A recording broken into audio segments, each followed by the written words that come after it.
Welcome to NFL Live Before Lock Preseason, presented by Stokastic. Actually, presented by Prize Picks on the Stokastic channel. Anyway, I'm your host, Neil Orfield. You can find me on Twitter at PlayerQDFS. I'm joined today once again by the preseason pioneer, Matt Gajewski.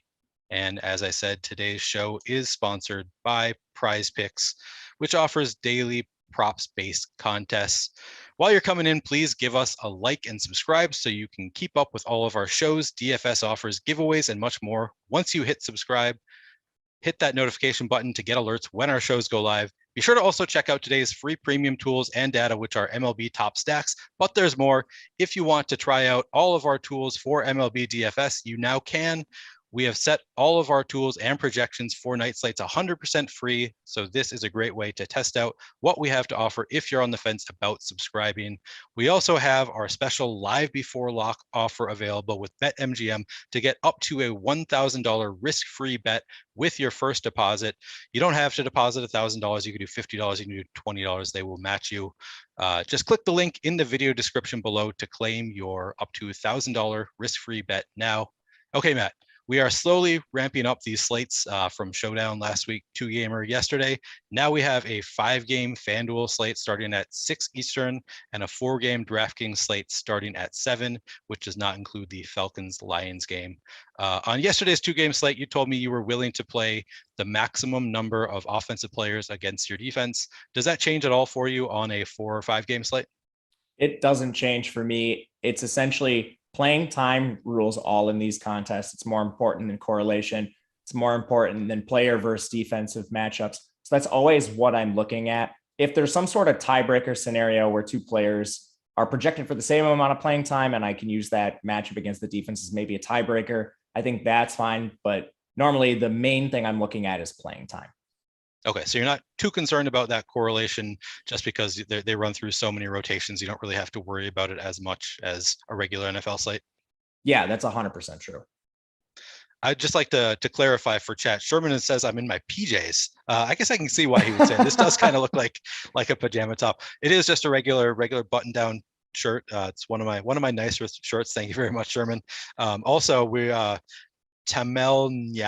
Tamyel Nats says, Matt, your advice yesterday was money. And I can confirm, I looked at the winning lineups and everybody in it was somebody you had recommended. You definitely did a great job on the show yesterday. And I am sure that you will do the same today because you come prepared.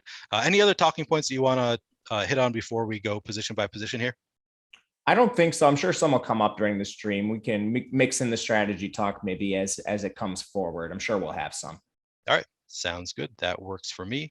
Let's start quarterback. So yesterday we went team by team and you kind of broke down every position by team.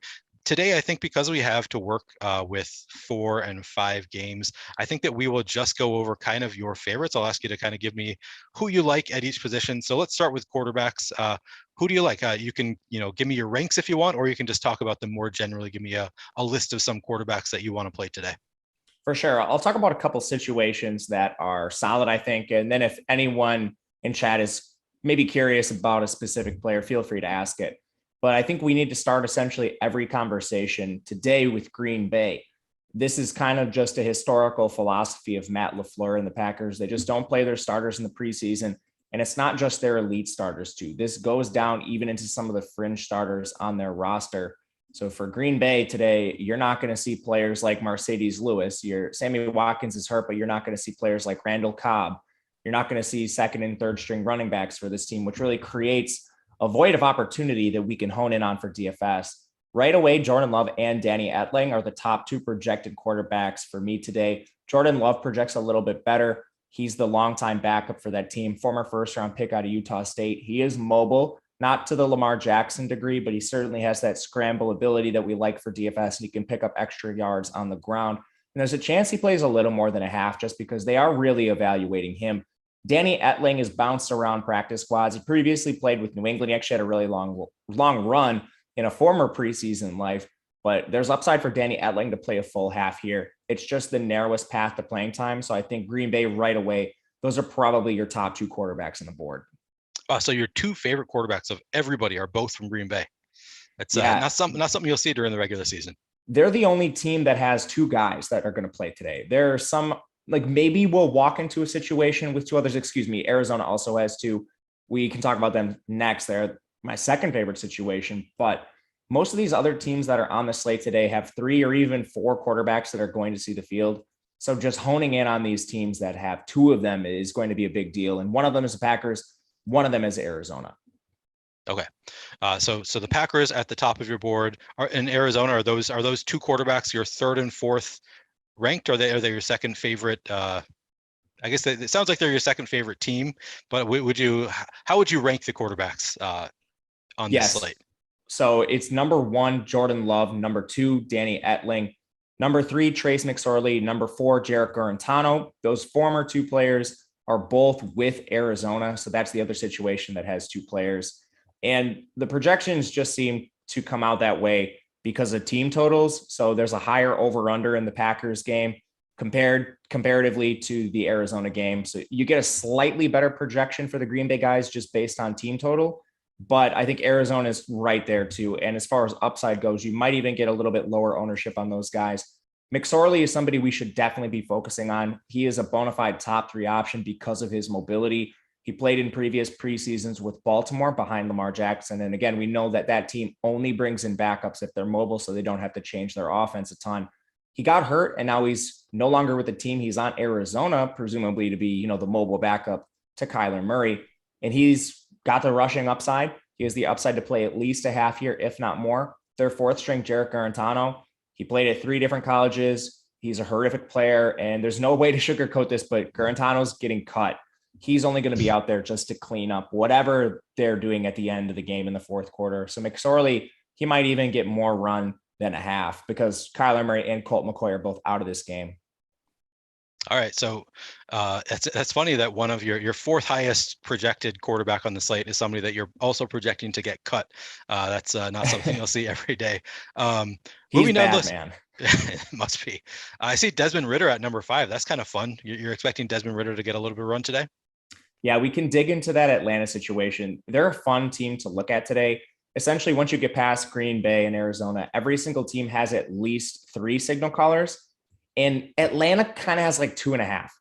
Marcus Mariota and Desmond Ridder are both going to play. Their 3rd string quarterback, Felipe Franks, spent maybe the first 10 or so days of training camp playing tight end. And then they moved him back. It was like 3 days ago. So he's only been practicing with quarterbacks for the last 3 days. He's expected to take that kind of mop up duty. So with Marcus Mariota and Ridder, I don't think you have quite the same upside to play a half, but you might get like 1.5 quarters out of these guys because Felipe Franks, he's not really actually a quarterback on the roster. So you have like 2.5 bodies in this situation. So Ridder does project very well. He's mobile. And I think there's a chance he plays a full half with Marcus Mariota, basically the bona fide starter here. They need to see what they have in Ridder. He was a high draft pick for the team this year and could potentially be the quarterback of the future if he plays well in these preseason games. Atlanta's not playing for this year. They're going to have a lot of draft capital moving forward.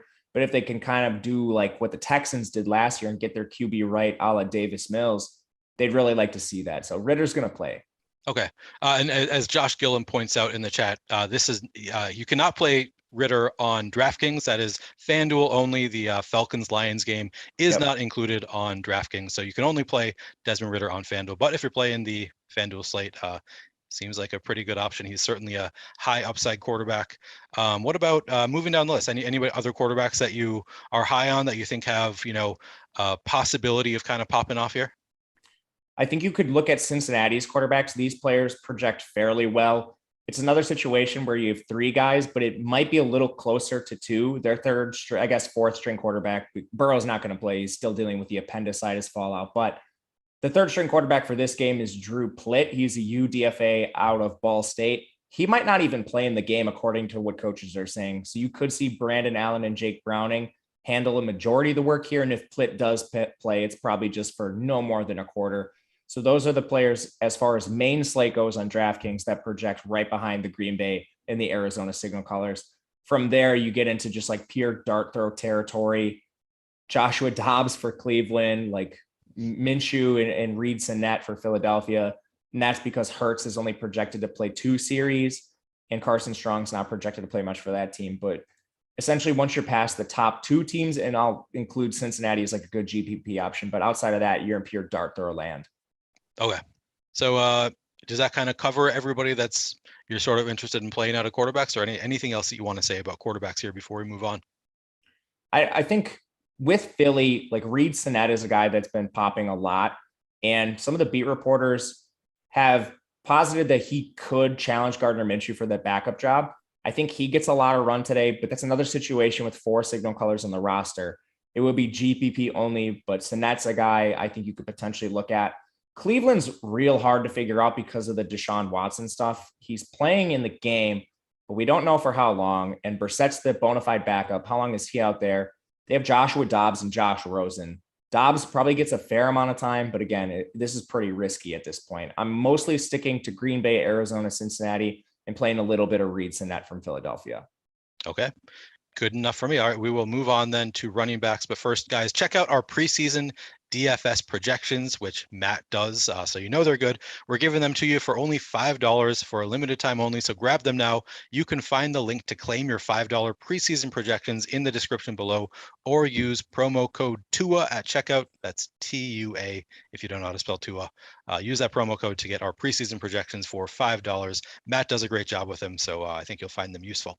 All right, Matt, are you ready to talk about some running backs? Let's do it. Who do you like at the top of the board? Who's your favorite running back today, or who's in your player pool? Can you guess where we're starting? If I switch to my running backs here, here we go. We're going to start with the same team every time. It's Green Bay. Oh, really? Okay. All right. So it's the same philosophy, Matt LaFleur. This is a unit that essentially has like 2.5 running backs.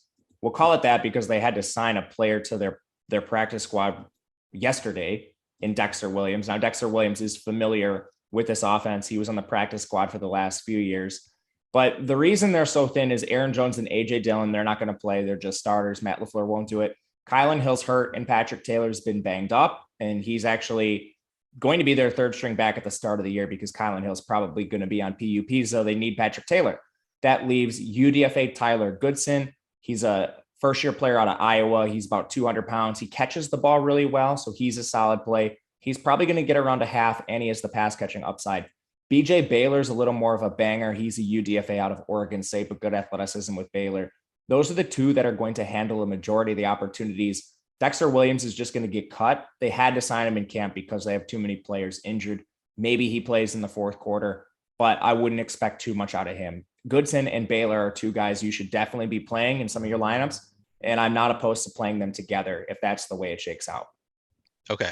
And I see you actually don't have either of them ranked first. Do you actually like them? So it looks like you have Kennedy Brooks projected slightly better than Goodson and Baylor.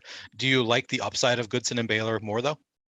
I think Kennedy Brooks should be right in that discussion. Okay. There's more players active for Philadelphia, but there's kind of a little nuance to that backfield where Kennedy Brooks should be handling a lot of the work there. And I guess we could just discuss that right now. Miles Sanders is expected to play, but the Philly starters aren't getting more than a series or two. So, Miles Sanders, he is immediately just capped upside.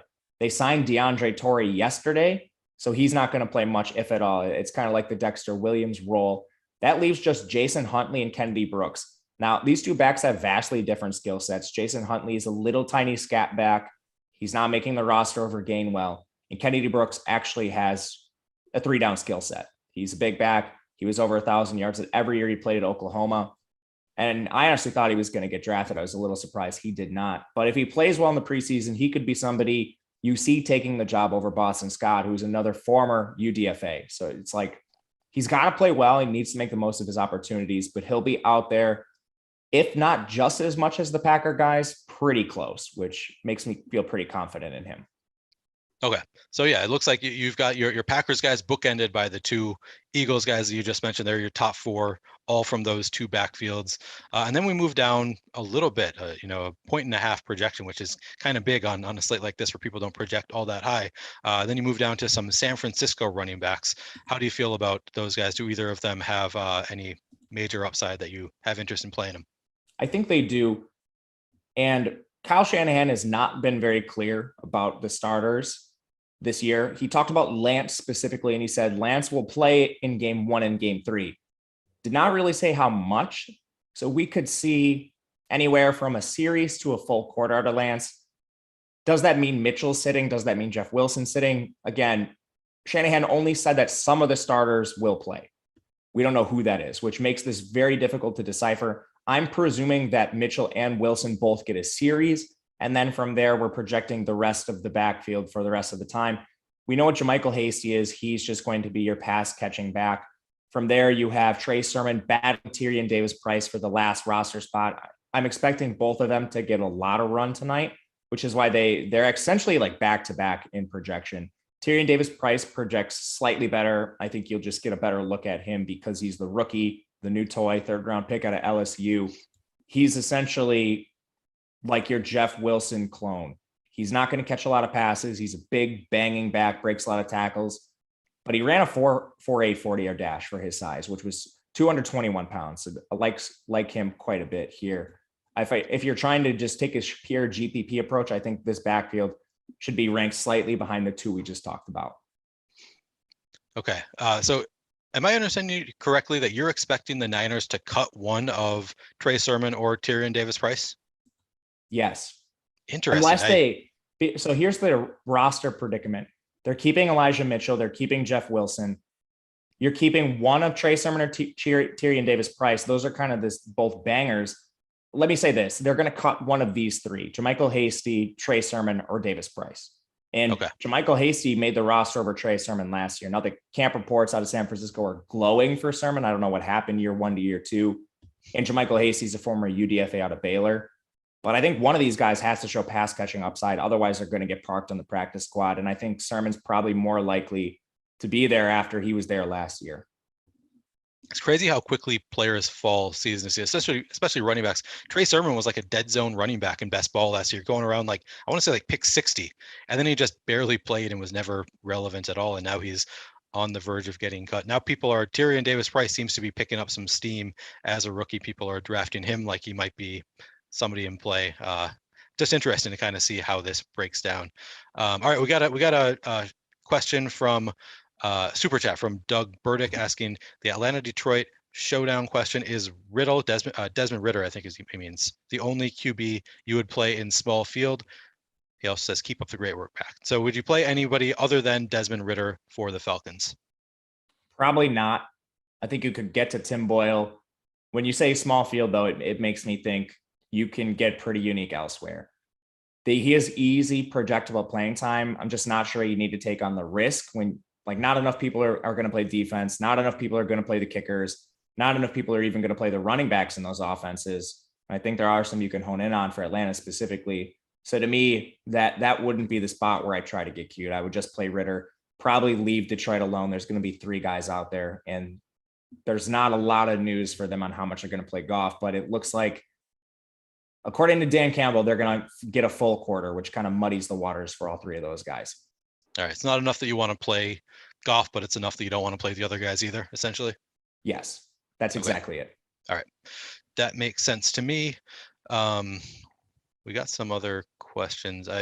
Steve Boyden asked about Tyler Kolek. I don't know what position he plays. If you see Steve Boyden in the chat, do not put his questions live on the show. All right. Damn it, Steve. You're messing me up here. GQ asked, who are the Packers guys? He was talking about Tyler Goodson and BJ Baylor were the Packers running backs that Matt liked today. But let's keep moving on. So we've talked a little bit about, you like the Green Bay running backs, you like the Eagles running backs. The San Francisco running backs appear to be your next level, but kind of a drop down to the San Francisco guys because it's a little bit muddy what's going to happen there. What are the running back situations? Who else is in play for you among the running backs today?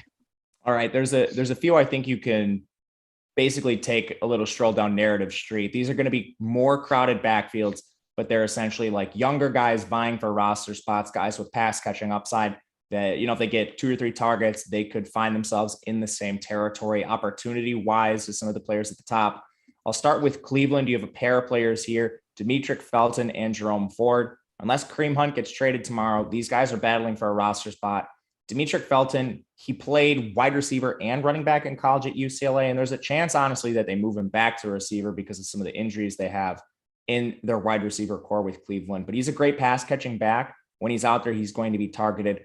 Jerome Ford, he's more of your traditional 3-down back, but he has good size, good speed, played with Cincinnati last year. And he's a guy they're certainly evaluating. If one of these players runs well, they could maybe get something for Kareem Hunt in the preseason. So those are two guys I think you should be looking at.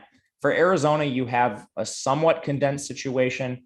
You're not really going to see much of James Conner, I think. I don't even know if he plays. Darrell Williams has been injured.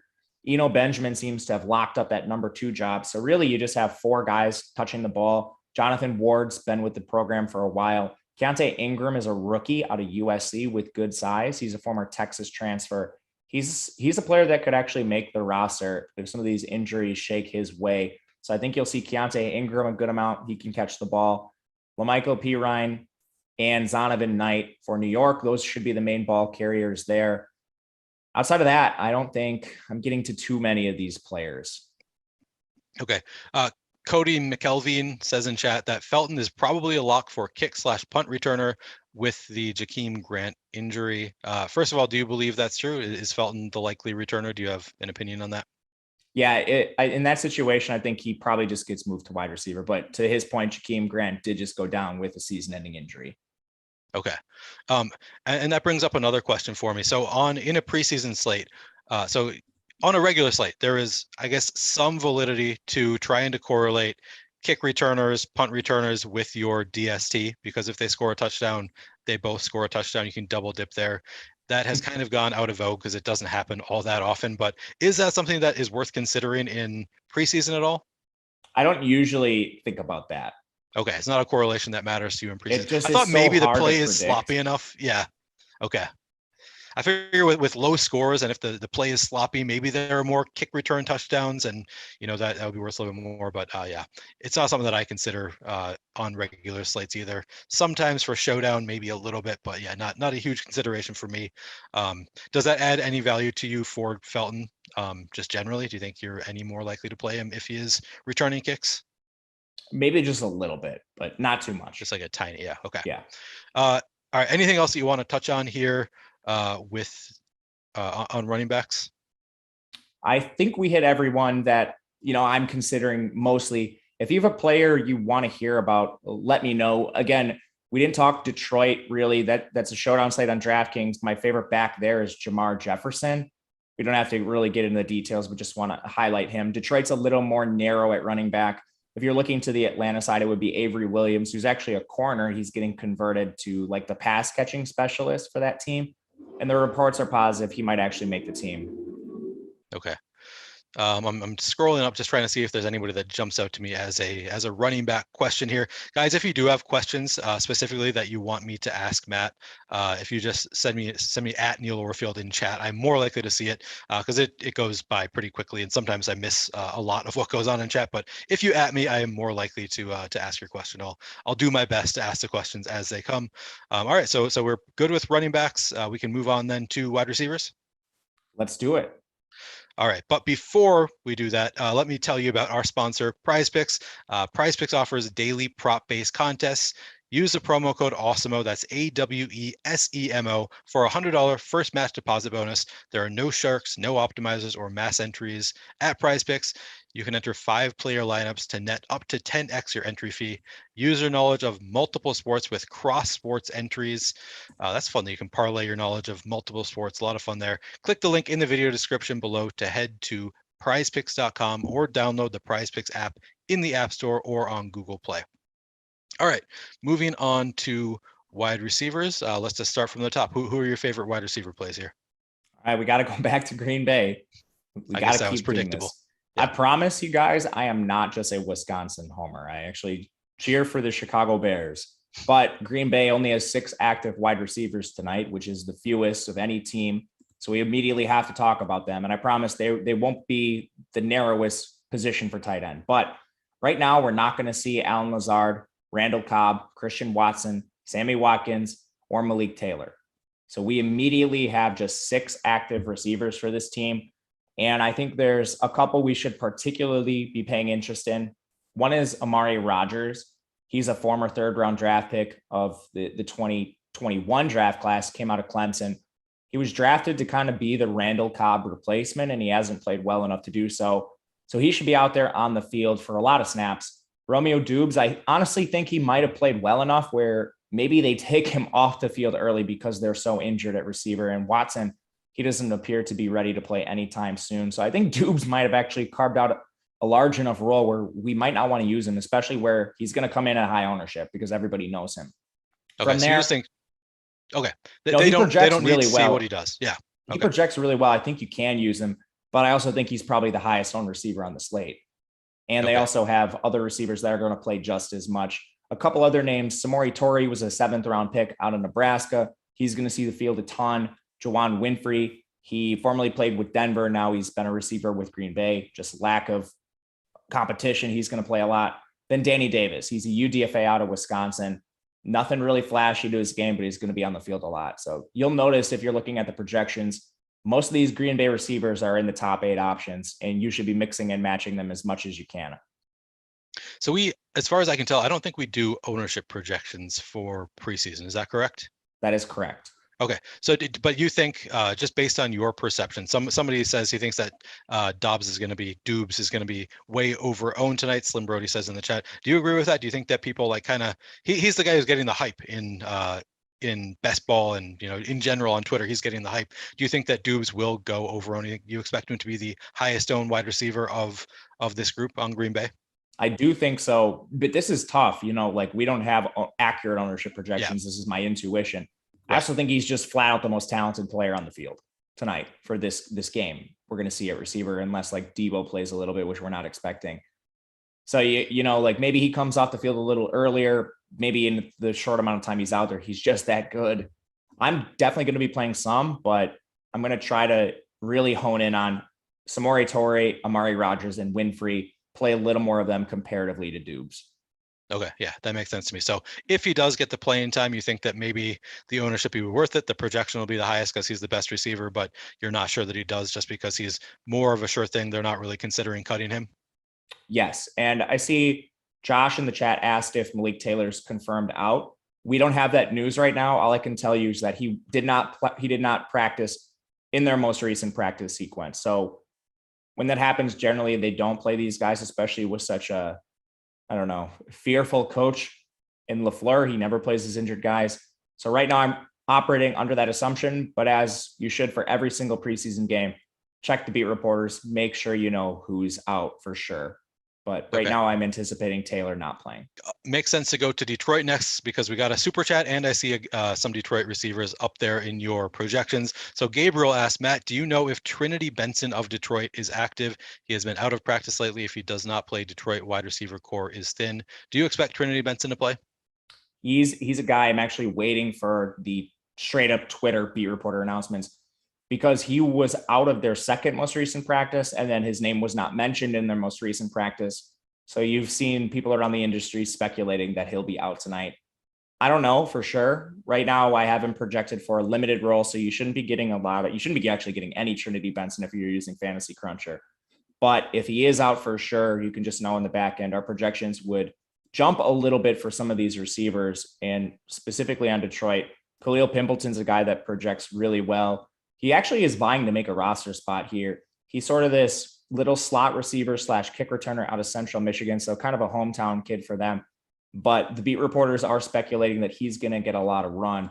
For Detroit, their wide receiver core is basically comprised of 5 players, I think, that are locks to make the roster. And then you have a combination of like Tom Kennedy, who's been a long time practice squad player for them. He's been on the active roster a certain amount of time too. Trinity Benson, who's basically a special teamer, and then Pimpleton, who's another special teams candidate. So if Pimpleton can outplay some of those guys, you are looking at a pretty narrow concentration of snaps tonight for him.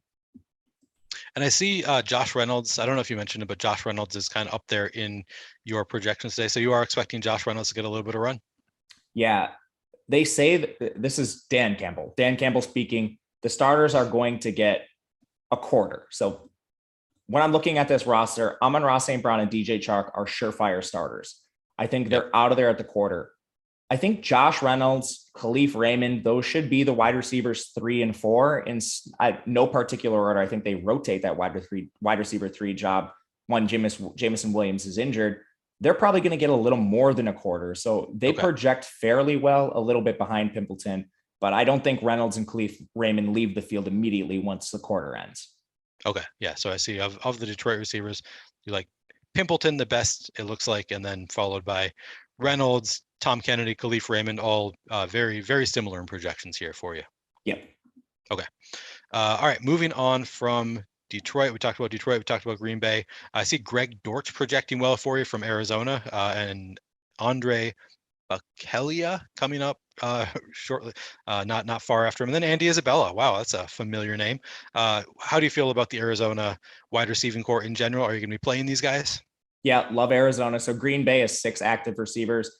Arizona has 7, and then every other team has at least 8. Detroit's at 8. There's a few others at 8. Again, Detroit more so for the FanDuel slate unless you're playing showdown. But for the 7 receivers on Arizona, you should definitely be looking at these guys. They're going to be without their top 5. No Hopkins, no Marquise Brown, no AJ Green, Rondale Moore, or Antoine Wesley, who's injured. So you do have Andy Isabella projected to play a lot of snaps. Andre Bukelia, he's going to play a lot of snaps. He's a little slot receiver. He's essentially like if you were to take a little less athletic, less like souped up, strong Rondale Moore, that's what Andre Bukelia looks like. And Greg Dortch, he's a UDFA. He's a player that's really popped in practice for this team. So his projection is slightly higher in terms of yards per route and everything like that. His efficiency's been solid. I think from there, you could also look at Victor Bolden, Jontre Kirkland, and Javonte Payton for GPPs, but I think those guys probably play a little bit less. But overall, ranking these players, Dortch is the number 1 for me, followed by Bukelia. You know, Andy Isabella, with his draft capital, he just might be too good to play as much, but he's honestly right there too in terms of projection. Okay. And Chase Brunner asked, for the FanDuel slate, any stack partners that you'd recommend with Desmond Ridder? Can you repeat that? Sorry. So Atlanta receivers that you would want to stack with Desmond Ridder tonight. Oh, okay.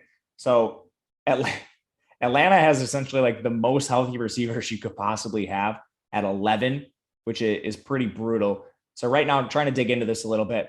I don't think we see a ton of Olamide, Zaccheaus, Drake London. Auden Tate probably doesn't play more than a quarter. Brian Edwards is hurt. So if you look at like the 2nd and 3rd string guys, Frank Darby is a player I like. He was drafted out of the team in 2021. He came out of Arizona State, and he'll certainly be battling for a roster spot. I think just based on, it's a little bit narrative-y, but he also projects better than any other Atlanta receiver, which I did not know, but I'm looking at the back end now. So like he doesn't approach anything on main slate, but for showdown, I think you can get to him. Okay. I just realized we went over the whole Detroit wide receiving core, and they're also not available on DraftKings. So keep that in mind. If you're playing DraftKings looking for those names, you're not going to find them because that game is not on DraftKings. You guys just got to play showdown, I guess. Yeah, you can play them on Showdown, or you can play them on FanDuel, wherever you want to play them. I don't think I'm going to play Showdown tonight, but I am playing the main slate with you tonight. So I'm looking forward to actually taking advantage of all of this knowledge that you're throwing at us. All right, any other receiving cores or just individual receivers that you want to talk about? Yeah, there's a few situations that are fairly narrow. So just looking down the list here, San Francisco, they don't have a ton of active players. They're kind of towing this line, I think, between playable and then being a little too crowded. They're going to have 8 healthy receivers. And this is kind of with the assumption that Ayuk and Deebo Samuel don't play a lot. Again, Kyle Shanahan's been tight-lipped. If they play even a decent amount, this number is going to jump to 10, which is why it's a little risky. I like Danny Gray, Malik Turner, and Tay Martin. Those are decently projected players for this team. Malik Turner's the highest, but he's not really too far ahead of Tay Martin or Danny Gray. Danny Gray, he was a high draft pick from this team out of SMU. He's an absolute burner and a player that should be vying for a roster spot, kind of in like the old Marquise Goodwin role, if you remember his days with the 49ers. Yeah. I think those players are solid to target. Cincinnati has 9 active receivers tonight. Kwame Lassiter is a guy that's really been popping for them in camp. He actually projects decently well on the back end here for us too. For Jacksonville, we actually got to look at them. Tim Jones and Jeff Cotton played a ton. They've been battling essentially for a wide receiver 6 spot per a lot of their beat reporters. I think those guys are in play. Is there anyone you guys had specific questions about? Otherwise, that kind of maximizes my personal player pool. Are there any teams that you're just Xing out in terms of receivers? Like you're not going to consider them just because they have 10 active receivers or something? Are there any just full fades for you? I realize I missed a team too. So excuse me for this, but Philadelphia has 8 receivers too. So they're kind of in that San Francisco bucket. Britton Covey projects well for this team. If you want to double dip, he fits your like kick returner narrative.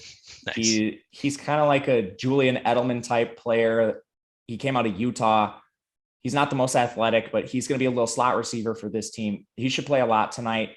Again, this kind of rides on AJ Brown and Quez Watkins not playing a ton, which should elevate like Jalen Reagor and Britton Covey to a point where they're playing a lot of snaps. Deion Kane could be another name there for GPP. So Philly's good.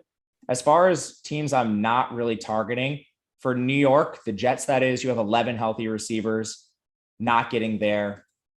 Jacksonville's at 10, but again, I don't think we see a ton of Marvin Jones and Zay Jones. So it's more like closer to 8 when you dig into it. And Cleveland's at 10. So I don't have a lot of interest in Cleveland either. Okay. Sounds good. You mentioned Deion Kane as somebody that you would play. We got a question from Olard Sage. So you would play Deion Kane. Okay. Call me touch CMT. You're not going to get me with this Mike Space Hunt name. This isn't The Simpsons. You're not going to get me with that. I'm not Eric Lindquist. I'm not falling for that. Slim Brody asks, any highlight love for Cincy? Oh, Javian Hiley. He's went to Coastal Carolina. I don't think he's going to make the team. And this is going to be again narrative street, but that's what a lot of this is. He's been just super low on the depth chart there, working exclusively with the Drew Plitt unit, which again, we're not really expected to see a lot of. If you're going to that team, I would really try to play Trent Irwin, Kwame Lassiter, maybe like a Puka Williams or a Kendrick Pryor, not getting all the way down to Javion Hiley or Sorensen. I don't think those guys are going to play a ton. Okay. Joey Crounce wanted you to rank the Packers and Cards wide receivers. Who do you like? Who are your top 3 of the Packers and Cardinals? Do you have a strong take on who you like the best from those if you teams? If you were just making me give my top 3, they're all 3 going to be Packers, just because you've one fewer player there. And it's going to be Samori Torrey, Amari Rogers, Romeo Dubes. If you include Arizona, they're going to come in a little bit behind, but it's Dortch, Bachelia, and then Isabella. Okay. How far along would you have to get before you play an Arizona wide receiver from those 2 teams? So last night I made a rule, because we kind of had the same situation with New England and Baltimore, that I didn't want more than 2, because there were a lot of lineups for Fantasy Cruncher was just jamming in 3 of them. And on FanDuel, you can't even do that if you're playing your quarterback. You can't play more than 4 in one lineup. And a lot of the lineups that had 3 Patriots receivers did really well. So I've been debating with myself on this. We have more teams today, which could also be a factor, but I think I'm going to limit them to 2. And if you do that, you're still going to get a ton of Packers and a ton of Cardinals. Okay. GQ is asking, who's the best dart throw there? I assume he's still talking about that game, and I think you probably just answered that question, who the best dart throws are from Green Bay and Arizona. But he'd also been asking, I think, about Kyle Pitts. So we'll talk about the tight ends in a bit. Just going to finish up wide receivers first. Any other wide receivers that you want to touch on before we move on? So for pure dart throws, the last receiver on the depth chart for Green Bay is Ishmael Hyman. He hasn't really gotten any run in a while, but he might get some snaps tonight. Again, Danny Davis is kind of in that realm, UDFA out of Wisconsin. Those players for Arizona are going to be Jontre Kirkland. He's a UDFA out of LSU. Javante Payton. He's a UDFA out of Mississippi State. And Marcel Aitman, who previously spent time with the Raiders. Those are your back of the roster guys. Maybe they're going to get like a quarter or more towards the end of the game. But again, if you're trying to be contrarian in those condensed opportunity shares for Arizona and Green Bay, those are the back of the roster guys that don't project as well, because they're definitely not making the roster, but they're going to get run in the second half. They're just going to get that same cleanup duty where they're not making the roster, but you got to play somebody and you don't want to play your starters, essentially. Yes. All right. Interesting. Okay. So we've covered wide receivers then? I think so. I think we're good. If you guys have a question, as always, throw them in the chat. We'll make sure to get to them, but I think we're pretty good for the playable guys. All right, so we will stop there for now, but we will continue taking questions. We're going to move on to tight ends, but first, let me tell you about our best ball draft kit, which is live for the 2022 season. For only $69.99 this season, get access to our Best Ball Unlimited package, which includes best ball and season-long fantasy football rankings, underdog daily draft rankings, our best ball stacking guide, cheat sheets, premium articles, and more. If you don't want to pay that price, we have good news. You can get all of this 100% free when you sign up and make your first deposit with Underdog Fantasy. Even better, Underdog will match that first deposit up to $100. So click the link in the video description below or use promo code Stokastic to claim this exclusive offer now. That's Stokastic, Stokastic. And I said it yesterday, I'll say it again. I think that this is a great deal. We've really been expanding our season long and best ball offerings. I think we've got some great content out there that is behind a paywall. So not everybody has access to it. And I think it's based on projections and really strong analytical minds. So I really think that it is worth it, especially if you haven't signed up for Underdog yet and you can use that promo code. I think that is a slam dunk offer. All right. Are you ready to talk about tight ends, Matt? Yeah, let's do it. All right, so let's just start with your favorites. Is it Kyle Pitts? Is Kyle Pitts playing a lot today? So they're playing their starters a little bit, Okay. but we don't have strong word on how much. With Pitts being kind of their only bona fide good player, like they have other players that we certainly like to see. I don't think we're going to get a ton of Kyle Pitts. So no, I'm not going to be playing a ton of him. I'm a little worried just about the raw snaps. Okay. Well, then who do you like? If you're worried about the snaps for Pitts, are there tight ends that you are targeting here? Do you have a favorite? Anybody stand out among the crowd? This, unfortunately, last night we had a great situation with New England. It didn't come to fruition, of course. Sokol had finished with like 1.7 DraftKings points, but the Ravens played well with Likely. Unfortunately, we have some pretty deep tight end rooms tonight. The two best, I guess I should say, narrowest are going to be Arizona and San Francisco. And with San Francisco, you might only have three guys out there. George Kittle's probably not going to play a ton. Again, we're trying to sift through Kyle Shanahan's coach speak. But even their backup, Ross Dwelly, I don't think he's really at risk of getting cut or getting sent to the practice squad. That leaves Tyler Kroft, Tanner Hudson, and Troy Fumagalli. Tanner Hudson has played really well in previous preseasons, mainly with Tampa Bay, and he has solid receiving usage. So he's a player I'm certainly looking at. For Arizona, you're not going to see Ertz, Max Williams, or Trey McBride, which leaves three players on this roster. And luckily, Arizona has some guys that are kind of just like pure blockers, which is something you could definitely do at the tight end position. Look into the skill sets of these players. So, for example, like Steven Anderson, he's a guy that has a pretty good pass catching profile. Chris Pierce, I think, is solid too. He's 6'4", 235 pounds with a 4.42 40-yard dash. So he looks a little bit more like Ertz than like your big, I don't know, Tyler Conklin blocking tight end. So I think Pierce is solid. Deion Yelder, he's going to be like half a blocker. He's not really too interesting to me. And then Bernard Psychovitz, I don't think he plays a ton. So you have like 3.5, 4 tight ends that are going to be out there. My two favorites for Arizona are Chris Pierce and Steven Anderson. Those would be pretty close to the top for me. Definitely Anderson and Tanner Hudson, some of my favorite plays tonight. I'm looking at your projections right now, and there are 100 tight ends between projected for 2 fantasy points and 3 fantasy points. Not actually 100, but like nobody projects well at tight end tonight. It's just a mix of people. Nobody really seems to stand out all that much. I guess Steven Anderson stands out a little bit. He's 0.3 fantasy points above the next best, but really that's one play. Every one of these guys, it looks like is one play away from being optimal. So it's kind of hard to I'm sure it's hard for you to distinguish who you like the best, but the Arizona guys are among your favorites. And then I see Tanner Hudson for San Francisco up there. Is he any reason that you like Tanner Hudson there? Yeah, it's just the receiving upside with him, having already shown it with Tampa Bay. And they only have 4 active tight ends as well, presuming Kittle's not going to play. Okay. So we got a Prize Picks question, and I don't know if you use Prize Picks, but the question was, do you have any Prize Picks plays that you like tonight? And if you don't have any prepared, I can just throw some at you and see how you feel about them. I have not played any Prize Picks tonight. I'll take a little gander over here too while you ask some. Okay. I see Desmond Ridder at 105.5 pass yards. That strikes me as high, but maybe I just don't know what to expect from the preseason. How do you feel about that number for Desmond Ridder? Let's take a look on the back end. All right. We're looking at Ritter. Desmond Ritter. Yep.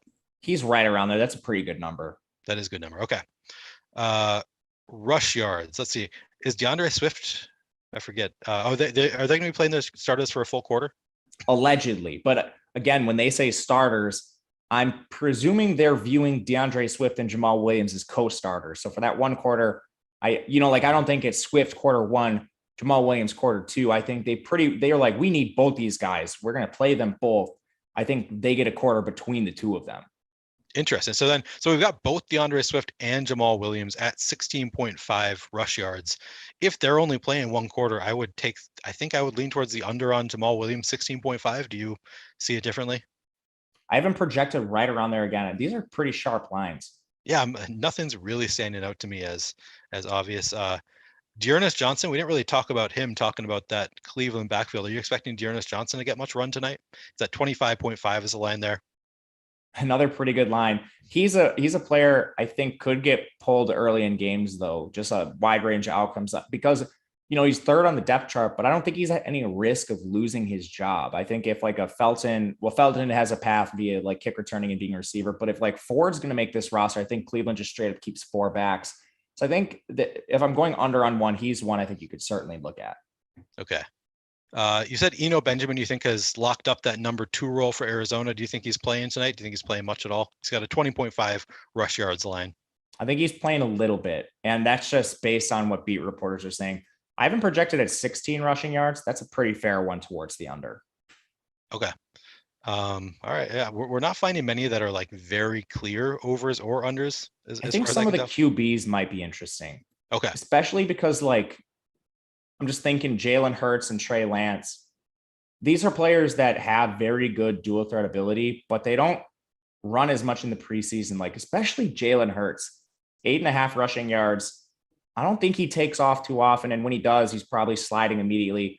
Instead, when there's these scrambling situations, I think he's probably more likely just to throw the ball away rather than take an unnecessary hit. So I think the quarterbacks are a little more interesting than the running backs. Okay. All right. Well, we've got 10 minutes left here, and I think people are actually into the asking questions board. We've been getting a lot of questions. So let's close up our tight ends and defenses, and then just open it up for questions. So first off, any other tight ends that you want to talk about here? Let's see here. Miller Forrestall is interesting for Cleveland. Once you get past, I think there's a pretty clear path with Hudson, Anderson, and I like Chris Pierce. He actually projects right behind Miller Forrestall, but Forrestall's in a crowded area.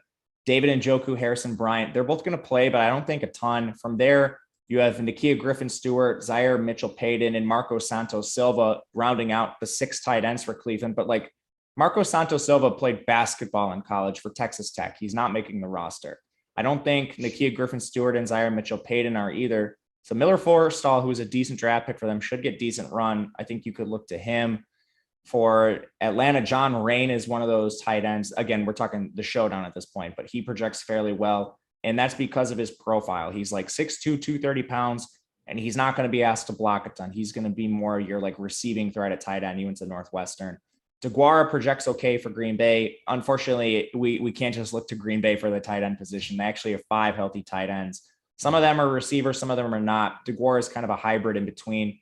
Dominic Daphne, Sal Cannella are more of your pure receiving threats, and Alize Mack's going to be a pure blocker for them. So it's kind of 4.5 tight ends with Mack not really expected to get a ton of runs. So DeGuara actually projects decently well, but there's not a ton. I saw someone ask about Kenny Yeboah. He's in the top 10 of projections. For the Jets, I think most of the run's going to flow through Jeremy Ruckert coming out of Ohio State and Kenny Yeboah, Kenny Yeboah himself is this athletic receiving tight end, previously played with Ole Miss. So I think you can play these guys in GPPs. Unlike the other positions, receiver, running back, I'm okay getting a little weird at tight end just because of a reason you mentioned earlier. There's 100 guys projecting between 2 and 3 points. So if, Dominic Daphne or Troy Fumagalli is the guy that catches the touchdown, that could be a GPP winner for you. So tight end's a position in particular, I'm going to be a little more spread. It seems like that's a little bit different than last night. Last night, I thought that you actually liked Likely. Isaiah Likely was a guy that I remember you mentioning as you thought he was probable to do well. Tonight, it seems like there's maybe he wasn't really a standout, but it seems like it's really hard for anybody to. There's not much separation between these guys. Maybe that was the case last night too. Maybe it was the same thing. It's just tight ends just don't get enough work when they're playing a quarter of the game. Yeah, this is kind of a unique situation where all the teams on the slate have at least 4 tight ends active. Like last night with New England, we thought there was a chance there was only going to be 1 tight end. So having a little more conviction in that situation, I think is reasonable. And then for the Baltimore situation, they kind of have 2 different sets of tight ends. You have your Nick Boyle blocker, and then you have your Mark Andrews, and their backups sort of fit those skill sets too. Likely's more in your Mark Andrews. And then they had like Tony Poljan and some other guys we were somewhat interested in, but Likely being their 4th round draft pick out of Coastal Carolina really popped as a guy who could see the field with Andrews not playing. Tonight, we don't really have that sort of slate context. If you're reading between the lines, it's a lot of 4 tight ends going to be out there. A lot of them just like 2-way tight ends too. So you don't have those clear receivers, but try to highlight the ones that maybe could function in that regard. With all the trolls in the chat tonight, I'm like reading every name out closely before I say it. I was sure that Yeboah was going to be like a joke. Like it was kind of like the Mike Hunt joke. Now I'm seeing Britton Covey. Is that a real person? He's real. He's the little slot receiver out of Utah. He projects pretty well, actually. He's the highest projected receiver for his team. More than comfortable using Covey. He's on Philadelphia. So for reference, he's going to be maybe a potential kick returner for them. But otherwise, he kind of profiles as like a Greg Ward replacement. When he's with the 2nd team and 3rd team, he's going to be in the slot, which those are high value targets for preseason. Okay. Have we covered tight ends to your liking here?